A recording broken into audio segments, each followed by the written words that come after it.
In this guide, I'm going to show you guys how you can join someone in Roblox even if they are not your friends.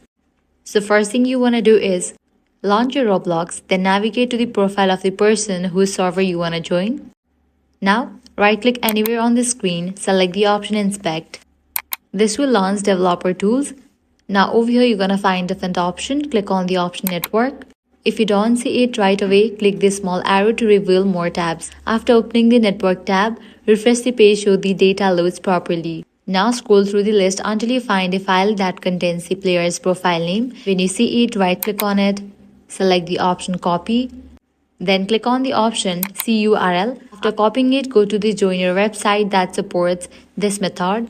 Once you are there, scroll down, paste the code you copied into the box and press submit.